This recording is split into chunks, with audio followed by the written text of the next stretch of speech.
As a G1er myself, everyone knows I can rattle off my top 5 favorite Transformers designs, but what about my top 5 best non-G1 designs? This one's coming in via a suggestion from a listener this week. We're going to be talking about that, covering the latest news, announcing a giveaway winner, and going over the poll results coming up right now on Transformers Talk Raw.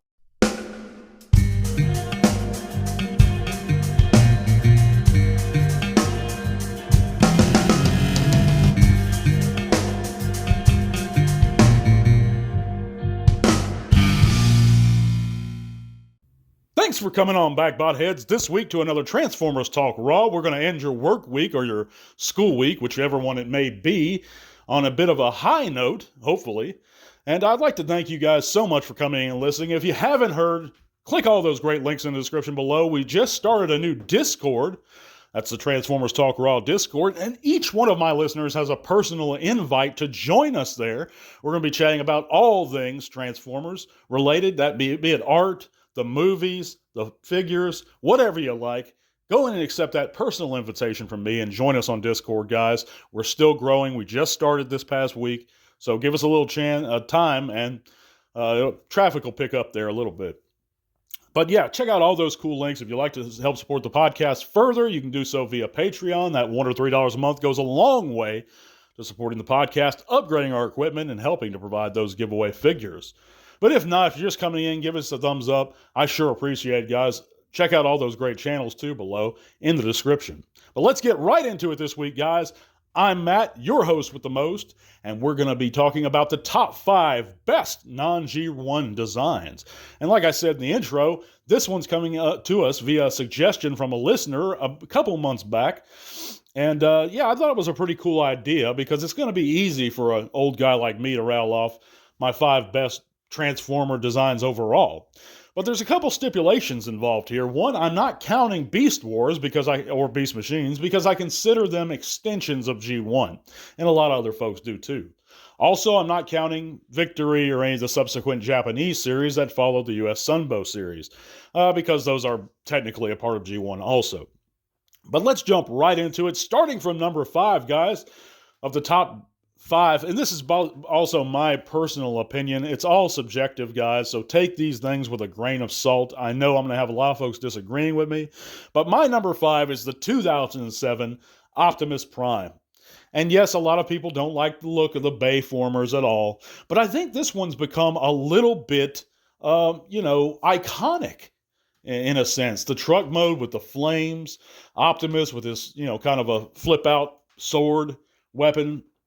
I just think this look has become a little bit iconic over the years, and it's been quite a while since we've gotten that first Bay film, and which I enjoyed, by the way. It's actually my favorite Transformers film other than 86.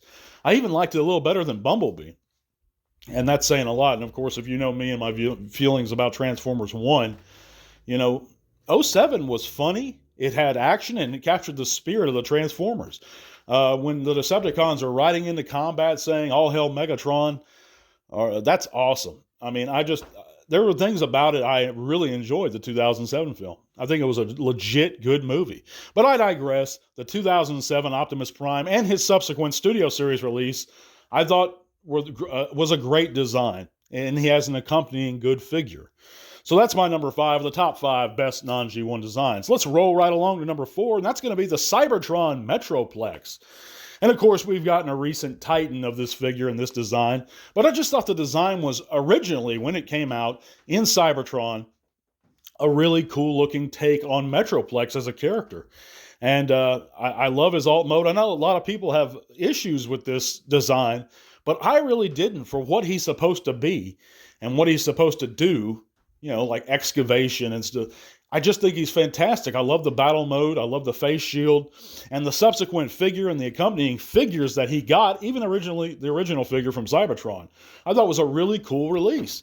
But the Titan, to me, is supremely underrated, and you could still find him for relatively cheap. I think he's floating at about $130 right this moment on Amazon. So if you don't have him already, at $130, I think it's a decent deal. I got mine for like $100 or $110 shipped, but it's still at $130. It's still very worth it. He's a solid figure, and to be honest, that Titan is way more solid than the original generation's Metroplex. But that's just my opinion. I do love this design. My number 3 is, of course, is going to be Animated Lockdown. And I think Animated is not shown quite enough love as it used to. And specifically, this design of Lockdown is just, to me, it's becoming iconic. It's becoming very important in the character's lore and history, or it is very much important. I love the voice that they gave him, Lance Hendrickson, just a great voice, great actor. I love this design, the spikes, the sleek black car mode. I love everything about this character I enjoyed. And this is coming from someone that did not like or enjoy animated style. But Lockdown was a really cool figure, a really fun figure, and a really good design. And just overall, for a character, I thought he was a fantastic design Transformer. But we're going through them quick this week, guys. Number 2 is going to be, of my favorite non-G1 designs, is going to be the RID Rail Racer. And this is just a great, one of my favorite, actually, Gestalt Autobot teams. The train guys, they were just fantastic in RID. The accompanying figure was fantastic. Loved the look of this figure. Loved the design overall. As individuals, as in alt modes, as a combiner, I thought he was like second to Computron in terms of Autobot combiners and my favorites. I just love this design. I would love to reacquire this figure, and I would be thrilled if Hasbro gave us an updated version of these figures, the RID Rail Race. And of course, that's Midnight Express, Rapid Run, and I believe Rail Spike. That's his name. That's the leader. Yeah, but this is just a fantastic design in my opinion. But of course, number 1 is not going to surprise anyone, guys. And my favorite non-G1 design, of course, is going to be Nick Roche's take on Springer from IDW and Last Stand of the Wreckers. And this, of course, we were given that classic Generations figure, the Thrilling Dirty figure from years back. And this figure still holds up today. And by and large, this design still holds up today. And of course, I'm no fan of IDW whatsoever. But this figure and this design was flawless. Well thought out, fun design that fit the character within IDW very well. Excuse me. But he was just a great design. I don't think I need to say any more, and I don't think I'll get too much of pushback on this one either. When, everyone was sporting that Warbot Defender, the figure, for years until we got the Thrilling Dirty Springer. They were standing by Warbot Defender, saying that this is going to be the best Chug-style Springer we're ever going to get. And of course, this is years before the Siege came out, and even a bit before the Thrilling Dirty version. But once that Thrilling Dirty version hit, everyone abandoned Warbot Defender very quickly. But again, I stand by this, and that's going to be the IDW Springer. But that's going to wrap it up for my top 5 best non-G1 designs of all time, guys. Let's move right along to this week's news and our poll results.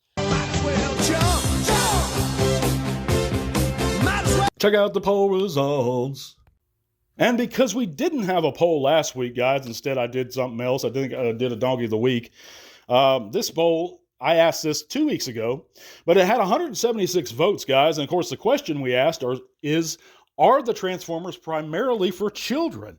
And surprisingly, out of those 176 Transformer fans that participate, a whopping 85 or 86% stated that they are now for everyone, not just children, but adults also.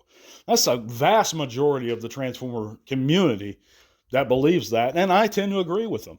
Of course, the Transformers started out being for children, but it certainly didn't. It's not that way anymore. They're targeting adults also, especially with the Masterpiece line or the MPG line now.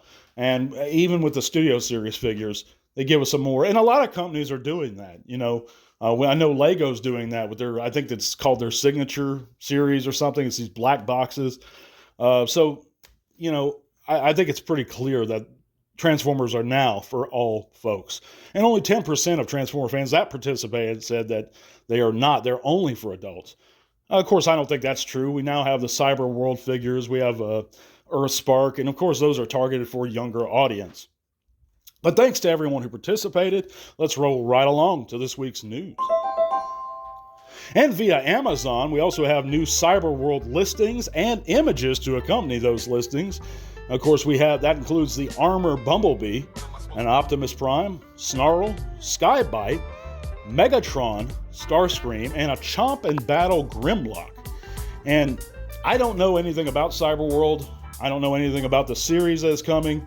I don't know why Megatron's turning into a bull. I mean, for folks who had problems with Megatron turning into a tank or a dragon or a T-Rex or anything like that, good God, man.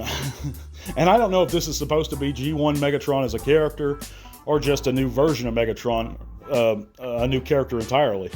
But he's a bull this time. And of course, this series targets those younger audiences. So, I can't complain about it. It's just a little odd of a choice to me. But if you like it and you like the look of these figures, they're going to be coming up real soon, guys. Moving on, we know that the Last Night Barricade car, which was a 2016 Ford Mustang, is now for sale via the online curated website. And of course, this is a heavily modified Ford Mustang with only 800 miles on it since it was used in that film, The Last Night. But this is a verified car with the accompanying paperwork, and you can visit the curated website to learn about pricing and more info. But this looks really cool, and I love the look of this car. I don't know how street legal it would be to ride around in, but it is a good-looking vehicle. I'm sure they want an arm and a leg for it. But moving on, we also have a 3-page preview of Skybound's Transformers number 20, which is going to be available via print May 14th. And, I read the first few issues of Skybound. I loved it, loved the writing, and I even liked the art to start out with, but the art style is kind of starting to bug me a little bit. I'm sure the writing is still on par here in issue 20, but this art style is a little bit distracting for me. Not too bad, but still a little bit. But if you're really excited about this, and I'm still into Skybound, I still think they're doing a great job. Don't mistake what I'm saying. I'm just, like I said, Transformers being drawn with teeth and certain organic features in the face have always kind of bugged me. But I can't blame Skybound for that. That's something Marvel started years and years ago. So it is what it is, guys. But you can check out that 3-page preview. We also have images of the Transformers collaborative with Supreme, the clothing line. And of course, that's a G1 Optimus in package.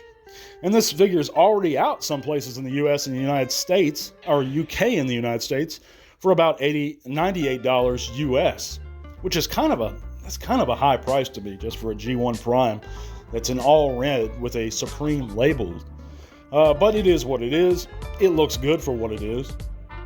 We also know that the Age of the Primes Vortex is now officially out at Canadian retail, and wow, that was fast.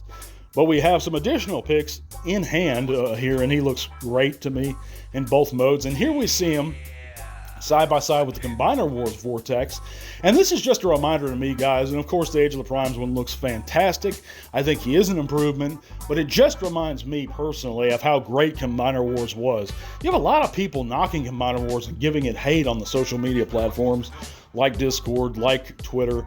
But I just disagree with those guys. I think Combiner Wars did a fantastic job generally. Yes, they regurgitated molds and repainted them so often, but man, we got some great head sculpts. We got some truly fantastic figures that still hold up today.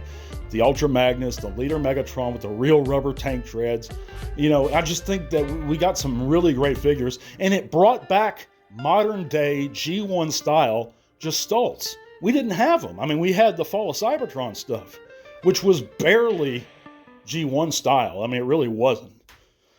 So I thank Combiner Wars for a lot of what it did. And gave us the Devastator, which I think as a Gestalt is better than the 86 one. It scales better anyway. Certainly the Bone Crusher is better. But yeah, I digress. I just think Combiner Wars gets too much hate. And these pictures certainly show that while Age of the Primes Vortex is an improvement, the Combiner Wars one was a good figure. And that's my opinion on it. But let's end things, guys, and announce our giveaway winner. And this was a small little bonus giveaway. We're going to be having another one next week. This is for the Galaxy version of the Transformers 1 Blokies, or Blockies. I think it's Blokies. And our winner is going to be Lord Vader. And I just chose this person at random. But like I said, if you didn't win, guys, thanks for participating. We're going to have new giveaways all the time, so don't lose hope. But Lord Vader, please reach out to me via X or via email at ihsanthecursed@yahoo.com. That's IHSANTHECURSED at yahoo.com. Thank you guys so much for coming and listening. Be sure to give us a thumbs up. God bless you guys. We're going to see you real soon. And to all our one. This podcast is made possible thanks to the support of listeners like you. Thank you.